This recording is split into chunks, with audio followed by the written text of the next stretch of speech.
মহান শহীদ দিবস ও আন্তর্জাতিক মাতৃভাষা দিবস উপলক্ষে ঢাকায় বিশেষ চলচ্চিত্র প্রদর্শনী অনুষ্ঠিত হয়েছে। আয়োজনটি করেছে ঢাকা ফিল্ম ক্লাব। মোহাম্মদ শাহজালাল ভূঁইয়া উজ্জ্বলের তথ্যচিত্রে বিস্তারিত। ঘরে বা ইন্ডাস্ট্রিতে মেঘনা স্টার কেবলস, বিশুদ্ধ কপারের নিরাপদ কেবলস, আপনার নিরাপত্তার সঙ্গী। রাজধানীর শিল্পকলা একাডেমির সামনে প্রদর্শনীতে ভাষা আন্দোলন ভিত্তিক ও দেশপ্রেমমূলক চলচ্চিত্র প্রদর্শন করা হয়।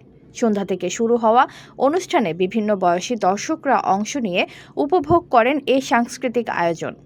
HPL uPVC pipe and fittings, শক্ত, মজবুত ও দীর্ঘস্থায়ী এক পাইপে জীবন পার। আয়োজকরা বলেন, এ ধরনের আয়োজন নতুন প্রজন্মকে ইতিহাস ও ভাষা আন্দোলনের চেতনা জানতে উৎসাহিত করে। তারা আরও জানান, শহীদদের স্মরণ ও বাংলা ভাষার মর্যাদা তুলে ধরতেই এ উদ্যোগ চালু রাখা হয়েছে। ভবিষ্যতেও এ ধরনের আয়োজন অব্যাহত থাকবে। তামান্না ইসলাম তন্নি, নিউজ 24 BD।